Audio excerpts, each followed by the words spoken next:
this year's Winter Olympics took a page out of our most recent elections book and went for controversy, showmanship and a whole lot of disgraceful un-American sentiments. The athletes that are supposed to be representing the United States on the world stage have decided that they'd rather pursue their own personal agendas instead.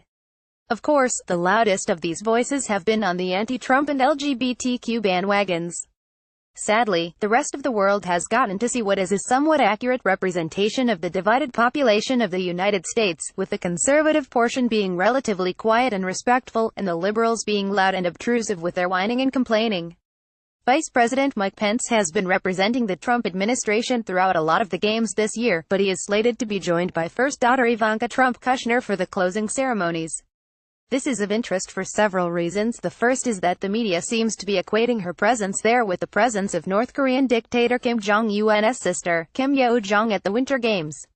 It's also drawing a lot of attention because of the anti-Trump sentiments, not only by some of our own self-important athletes but by the threatening nation of North Korea. One musician who will perform at the ceremonies had her song become an anthem of the anti-Trump women's marches that were held in the United States. Hollywood Life reports, Milk, a Korean-American musician whose song Quiet became an anthem of the 2017 Women's March, will reportedly be there, according to Hello Giggles. Here are the anti-Trump women singing the song while adorning their pink PSSY hats. South Korea, however, has no problems whatsoever with the Trump administration. In fact, their relationship so far has been a good one. The Guardian reports that the nation of South Korea plans to stand against the theme of the Olympics and give Ivanka the reception that you'd expect for the daughter and advisor of the most powerful man in the world. The South Korean president, Moon Jae-in, will welcome Ivanka Trump, daughter of the U.S. president, to South Korea for the Winter Olympics closing ceremony on Sunday, a trip that analysts have likened to an appearance by Kim Jong-un's sister earlier this month. South Korea sees the trip as an opportunity to convince Donald Trump its recent rapprochement with Pyongyang should continue. Its leadership hopes Ivanka can play a moderating role in White House policy, which at times has taken a bellicose stance towards the North. Seoul will also try to encourage direct talks between the U.S. and North Korea. The head of the South's National Security Office has said it is working towards a constructive dialogue. That is the message Seoul hopes Ivanka will bring back to Washington. But the trip is also a chance to project U.S. solidarity with the South and build goodwill after Kim Yo-jong, Kim Jong-un's younger sister, was well received during a trip to the opening ceremony on the 9th of February. It's certainly possible that Ivanka will try to do for the United States what Kim Yo-jong did for North Korea, said Maintaro Oba, a former U.S. diplomat who worked on North Korea policy.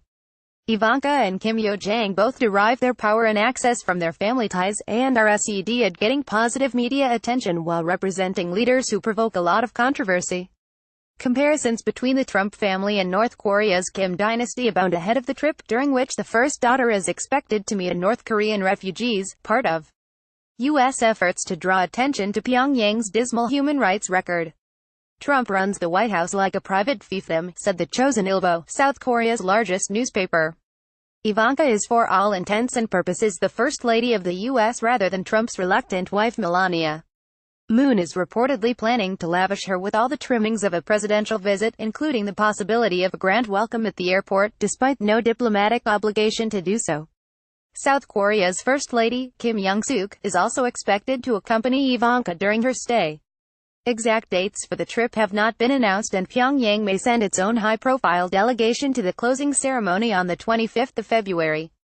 The most likely scenario is that Ivanka plays a positive ceremonial role in public while relaying the administration's current thinking in private conversation, Oba said.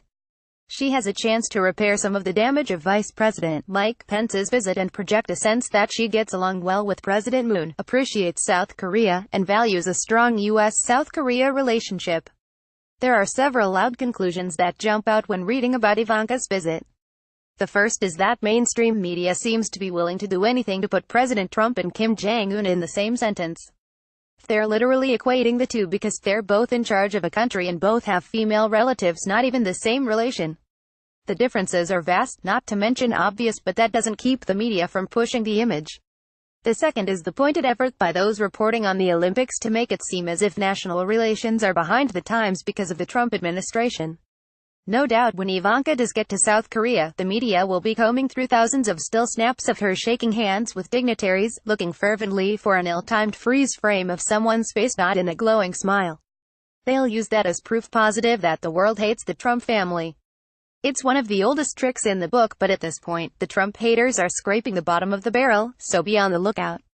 HT, The Guardian Hollywood Life. Follow us on Facebook. From the web powered by Zergnet. Awkward Olympics wardrobe malfunctions. You can't unsee the truth about Chip Gaines. The real reason you don't hear about Leanne Rimes anymore. This figure skating move was too provocative for the Olympics. Olympic figure skater handles wardrobe malfunction perfectly. Here's what you didn't know about Megyn Kelly.